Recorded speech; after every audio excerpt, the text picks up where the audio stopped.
10 నిమిషాలు మాట్లాడుకుందాం. ఈ స్టెప్పు రెండు తెలుగు రాష్ట్రాల్లో 294 నియోజకవర్గాల్లో 294 నియోజకవర్గాలు. ప్రతి నియోజకవర్గంలో 2, 3, 4, 5 పరిచయం ఉన్న సంఘం ఇది. పరిచయం ఉంది, నిర్మాణం లేదు. నిర్మాణం కూడా మేమే చేయలే, ఎందుకంటే భయం. నిర్మాణం చేస్తే ఆ నిర్మాణంతో ఆగిపోతుంది. అందుకని రీసెంట్గా నిర్మాణంలో కూడా ఒక కొత్త మీద అనుకుంది ఏంటంటే శాఖలు.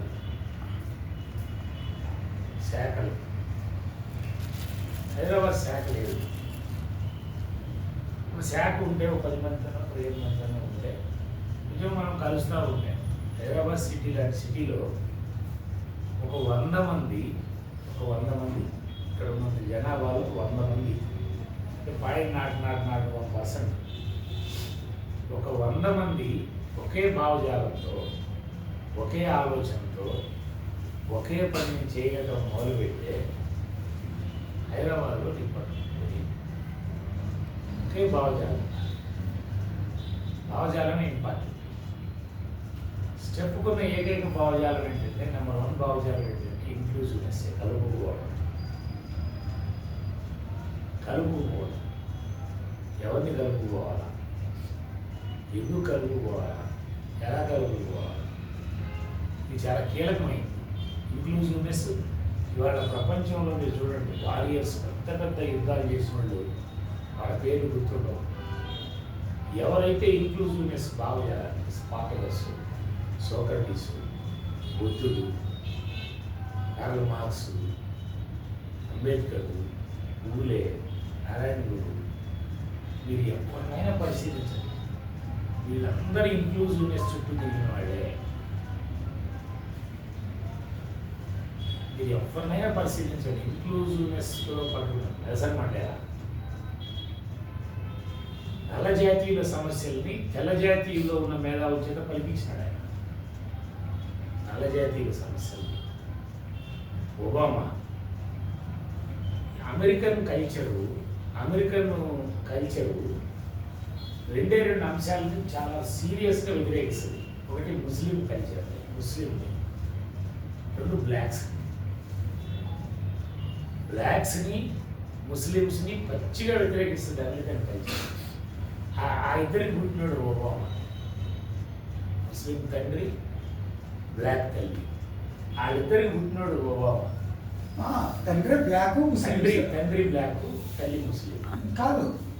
తండ్రి ముస్లిం ప్లస్ బ్లాక్, తల్లి అమెరికన్. సరే, దీనిలో ఆ మోస్ట్ డేంజరస్ ట్రెండ్స్ నుంచి వచ్చినాడు. కానీ అమెరికాలో ఉన్న ప్రెసిడెంట్లు, పాతకాలం ప్రెసిడెంట్గా లేటెస్ట్ ప్రెసిడెంట్లలో అంత డెమోక్రటిక్ ప్రెసిడెంట్ లేడనేది పేరు తెచ్చుకున్నాడు. ఇప్పటికి కూడా ఆయన ఒక గ్యాంగ్ ఏర్పడింది. ఈ ఇంక్లూజివ్నెస్ థియరీని ఇవాళ మనం పరిశీలిస్తే తెలుగు రాష్ట్రాల్లో ఎక్కడ మినిమం పాలిటిక్స్లో లేదు, సమాజంలో లేదు, ఎక్కడా దొంతలు లేదు. మంచిగా విడిపోతుంది. గ్రామం చూస్తే ఏ గ్రామాన్ని పరిశీలించినా కులం పేరుతో విడిపోయి ఉన్నారు, మతం పేరుతో విడిపోయి ఉన్నారు, రాజకీయం పేరుతో విడిపోయి ఉన్నారు. ముక్కలుగా గ్రామం విడిపోయిన తర్వాత వాడొస్తే వీడొస్తే వాడు. అభివృద్ధి సాగట్లా, డెవలప్మెంట్ సాగట్లా. రాజకీయాలు మనకేం సంబంధం లేదు. బెటర్ బెస్ట్ వాటిలో వీడికంటే వాడి మెరుగు, వాడికంటే వీడి మెరుగు, ఈ చర్చలోకి పోవడం కూడా గందరగోళం అంటారు.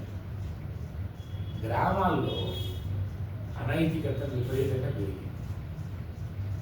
ఒకటి విడిపోవడం, గ్రామం పచ్చిగా విడిపోయింది. కులం పేరుతో, మతం పేరుతో, రాజకీయం పచ్చిగా విడిపోయింది. 2, గ్రామంలో విపరీతమైన అనైతికత, సారాయి, ఏర్లైపోతున్న మందు ప్రతి గ్రామం, గంజాయి, హెరాయిన్, ఇల్లీగల్ కంటెంట్స్. ఈ 4 గ్రామాల్లోకి విపరీతంగా చొరబడింది. ఇంకా నైతికత ఎట్లా వస్తుంది? నైతికతను పట్టుకోకుండా ఏ గ్రామం అభివృద్ధి చెందిన దాఖలాలు లేవు. ఇళ్లలో లేడీసే కొట్లలో మందు పెట్టి అమ్ముతున్నారు. అవును సార్. ఆమె కూడా ఇద్దరు పిల్లలు ఉంటారు, ఆమె కూడా అమ్ముతారు. ఆమె కూడా పేద కుటుంబంలో పుట్టింది, ఆమె కూడా అమ్ముతున్నారు. అందరూ అమ్ముతుంటుంది. గంజాయి ప్యాకెట్లు అమ్ముతున్నారు, కోడిగుడ్లో గంజాయి అంట. ఎన్ని మెథడ్స్ వచ్చినాయి. వీటికి పైనుంచి రాజకీయ అండదండ. ఒక ఎమ్మెల్యేకి నెలకి కనీసం 15 లక్షల నుంచి 20 లక్షలు డబ్బులు వస్తాయి వీటి నుంచి. వాడిని వ్యతిరేకిస్తాడు. ఇది మొత్తం ఒక చట్రంగా తయారవుతుంది. నైతికత క్లోజ్ అయిన తర్వాత పిల్లలకి జ్ఞానం రాదు. దీన్ని మరుగుచడం కోసం సోషల్ మీడియాని డంప్ చేసి సోషల్ మీడియాలో విశృంఖలత్వంగా అన్ని గందరగోళాలు తీసుకొచ్చి పెడుతుంది. మనుషులు ఎక్కడ కలవకుండా వీలయ్యారు. అందుకని నేను అంత లోతుగా పోవడం కాకుండా స్టెప్గా ఏదైనా మనం ఆ రకమైనటువంటి పిల్లలకు సంబంధించి విద్యారంగం నాశనం అయిన తర్వాత ఏ సమాజం నిలబడదు సార్. విద్యారంగం నాశనం అయిన తర్వాత భాస్కర్ విద్యారంగం నాశనం చేస్తే చాలు ఆ సమాజం పోతే. కాలేజీల్లో స్కూళ్ళల్లో గంజాయి అమ్ముతున్నారు, హెరాయిన్ అమ్ముతున్నారు, ఇల్లీగల్ కాంటాక్ట్స్ పెరిగింది. కొత్త రకమైన పోగడి డిగ్రీ కాలేజ్ లవ్లీ సిస్టర్స్ అంట. లవ్లీ సిస్టర్స్ కొత్త కాన్సెప్ట్ 10 ఏళ్ళ నుంచి నడుస్తుంది. ఇద్దరు అమ్మాయిలు ఫ్రెండ్షిప్. ఈ మగ పిల్లడితో ఫ్రెండ్షిప్ చేసి మా అమ్మ అనుమానించి మా నాన్న అనుమానించి గోళం తెలుసుకొని ఒక అమ్మాయి ఇంకొక అమ్మాయితో ఫ్రెండ్షిప్. ఎక్కడ దాకా వెళ్తారు? హోమోసెక్సువల్ దాకా వెళ్తారు. దీని పేరు lovely sisters, lovely brothers. Lovely brothers ఇవాళ గురుకులాల్లో హాస్టల్స్లో విపరీతంగా పెరిగిపోయింది. అన్ని కార్పొరేట్ హాస్టల్స్లో సైతం. కార్పొరేట్ హాస్టల్స్ వాళ్ళు చెప్తున్నారు, గవర్నమెంట్ హాస్టల్స్ వాళ్ళు చెప్తున్నారు ఈ సిస్టమ్ పెరిగిపోయింది. మూలం ఎక్కడంటే అనైతికత. ఇది ఎక్కడి నుంచి పట్టించాలా? ఇది ఎవరు పట్టించాలా? కుటుంబంలో తల్లిదండ్రులు కూడా అనైతికతకి వెళ్ళిపోయారు. తల్లి మీద తండ్రికి అనుమానం, తండ్రి మీద తల్లికి అనుమానం. ఎక్కడ క్లోజ్ అయిపోద్ది ఆ కుటుంబం, నిలబడతాం. తండ్రి తాగి వచ్చి రచ్చరచ్చ చేస్తుంటాడు ఇంట్లో. ఏ పిల్లలకైనా తండ్రి ఒక రోజు మళ్ళీ మా నాయన తాగినాడు, నేను కూడా తాగాల. రీసెంట్గా ఒక పిల్లోడు కుటుంబంలో బాగా వెల్ సెటిల్ ఫ్యామిలీ, ఇద్దరు కొడుకులు. ఆయన విపరీతంగా తాగుతాడు. లుంగి కూడా ఊడిపోయి ఇంటికి వచ్చే దశలో తాగుతాడు. ఆయనకి ఇద్దరు కొడుకులు. ఒకడేమో ఐఐటి మద్రాసు, ఒకడేమో ఫుల్ డ్రింకర్ అయ్యాడు. అసలు వాళ్ళిద్దరిని పరిశీలిద్దామని వెళ్తే చిన్నోడిని అడిగాను, నీకెవడురా రోల్ మోడల్? ఐఐటి మద్రాసు అడిగాను, నీకెవరు రోల్ మోడల్? మా నాయనే. మీ నాయన తాగుబోతుడు కదా, మీ నాయన ఎక్కడ రోల్ మోడల్? మా నాయన తాగి వచ్చి రచ్చరచ్చగా తిరుగుతుంటే మా నాయనమ్మ, మా తాత, మా నాన్న, మా అమ్మ, మా పిల్లలు అందరూ మా నాయన్ని చెండాలని పెడుతున్నారు. మా నాయన లేరు. ఈ దరిద్రం నాకు ఉండకూడదు అనుకున్నా. వాడి రోల్ మోడల్ మా నాయనే. తాగుబోతుగా మా ఆయన అడిగాను, నీకు రోల్ మోడల్ మా నాయనే. నీకెక్కడ రోల్ మోడల్గా మీ నాయన అంటే మా నాయన తాగి వచ్చి నిలబడి కేకలేస్తాడు. మా నాయనమ్మ, మా తాత, మా నాయనమ్మ, మా బాబాయ్ అందరూ మా ఆయన చూస్తూ ఉత్సాహ పోసుకుంటారు. నేను కూడా ఉత్సపోపించాలని డిసైడ్ చేసుకుంటాను. నన్ను చూసి కూడా భయపడా. అందుకని మా నాయన పడతాను. ఎవరు సేవ చేస్తారు? ఇది ప్యారలల్గా కుటుంబాలు, సిటీస్. నిన్నే ఒక రిపోర్ట్ వచ్చింది, భారతదేశంలో మెట్రోపాలిటన్ సిటీస్లో హైయెస్ట్ ఎయిడ్స్ ఉన్న సిటీ నెంబర్ 1 హైదరాబాద్. హైయెస్ట్ గంజాయి నడుస్తున్న city number 1 Hyderabad. Highest heroin నడుస్తున్న number 1 Hyderabad. Highest illegal contacts నడుస్తున్న సిటీ హైదరాబాద్. నేను చెప్తున్న రిపోర్ట్ కాదు, సెంట్రల్ వైడ్గా వచ్చినటువంటి రిపోర్ట్స్లో రిపోర్ట్. హైదరాబాద్ భారతదేశంలో హైదరాబాద్ పెద్ద డిఫరెంట్ ప్లేస్ అంబేద్కర్ 40 ఏళ్ళలోనే భారతదేశానికి రాజధాని ఏదంటే హైదరాబాద్ మనకు రాజధాని అని చెప్పాడు. ఎందుకు చెప్పాడు ఈ తిక్కల ఏమనుకునేవాడు, నేనైతే చాలా కారణం. హైదరాబాద్ ఒక సేఫ్టీ ప్లేస్ అన్నది. భారతదేశం హైదరాబాద్ రాజధాని అయితే చైనా ఇంట్లో ఉండదు, పాకిస్తాన్తో తగాదు ఉండదు. సేఫ్టీకి ఇవాళ సరిహద్దుల్లో ఎన్ని వందల కోట్లు ఖర్చు పెడుతున్నారు. హైదరాబాద్ రాజధాని అంటే ఆ ప్లేస్ ఉండదు. ఆయన ఆ రోజు చెప్పారు కనీసం సెకండ్ రాజధాని కన్నా పెట్టుకున్నారు. హైదరాబాద్ ఆ ప్రత్యేకత విపరీతంగా పెరిగింది. దీని పెరుగుదల కూడా ఆపలేదు, విస్తరించి వెళ్ళిపోతానే ఉంది కదా. అవును సార్.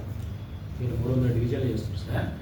300 డివిజన్లు ఆగదు ఇంకా రాజకీయ నాయకులు కనుక్కుంటున్నారు కాబట్టి నేను తెచ్చింది. కానీ ఇప్పటికి కూడా ఏంటంటే మంచి వర్షం పడితే హైదరాబాద్ అంతా మునిగిపోతున్నాయి.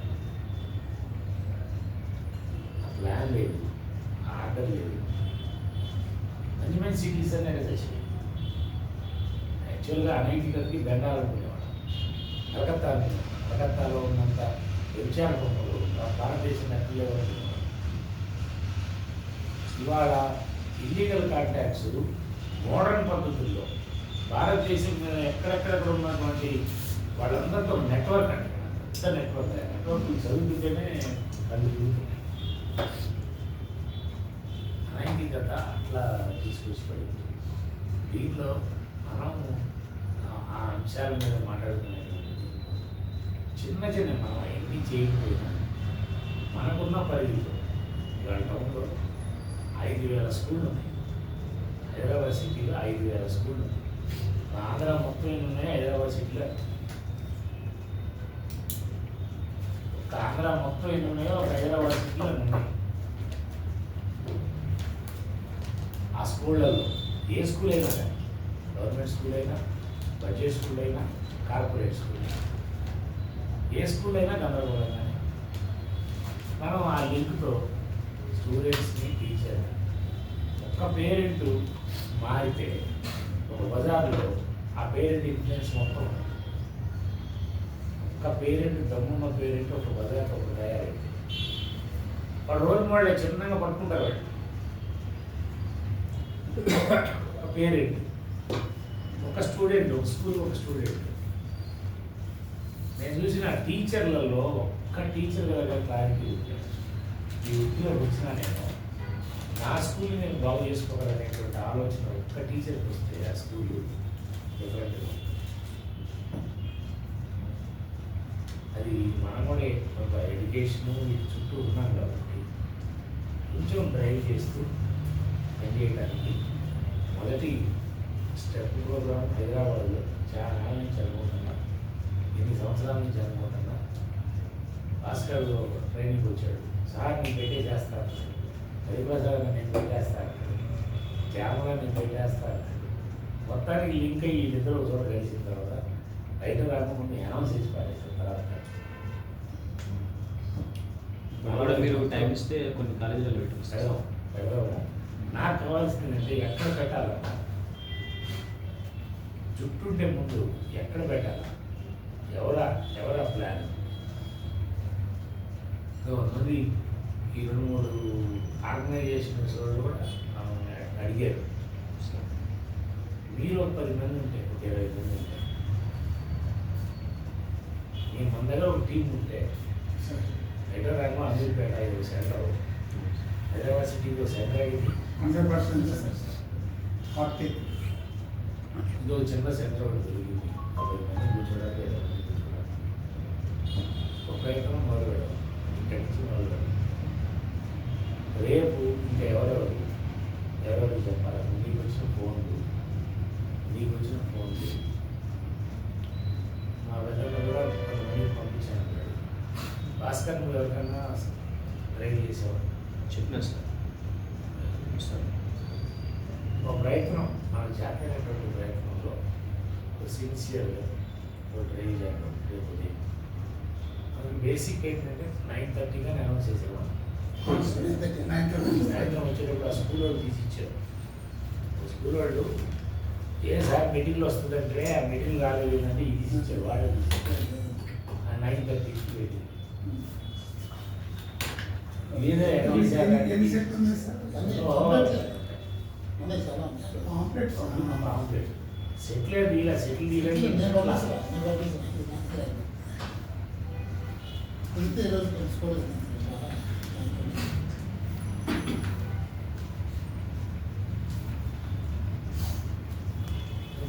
మీరు పెట్టిందే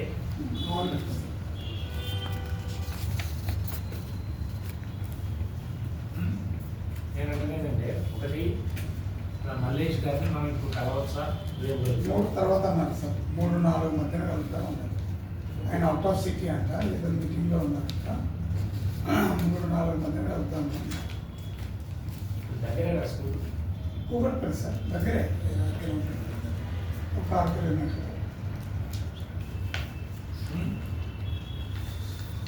కదా దీనికి మనం రేపు ఈవినింగ్కి ఒక చిన్న అయిన కోఆర్డినేషన్ కమిటీ ఒకటి స్టార్ట్ చేయాలి శాఖ లాగా స్టార్ట్ చేయాలి తప్పకుండా సార్ మనకి వర్క్ డివిజన్. వర్క్ డివిజన్ పెద్దనా మనకి పదవులు ఉంటాయి అందరూ కోఆర్డినేటర్స్ అంతే సార్ అందరూ కోఆర్డినేటర్స్ ఆర్ఎస్ఎస్ నిర్మాణమే మనకి రోల్ మోడల్ వాళ్ళకి ఎక్కడ నిర్మాణం ఉంటుంది శాఖలు ఉంటాయి 5 లక్షల శాఖలు అంట. ఒక శాఖ మీద ఇంకో శాఖ పెత్తనం కూడా ఉంటుంది అదే భావజాలం అని పంపిస్తుంది ఎట్లు ఉంటారు కదా సార్ ఆ పైన ఎవరో ఉంటాడు ఈ మధ్య నిర్మాణంలో జిల్లా బాబులో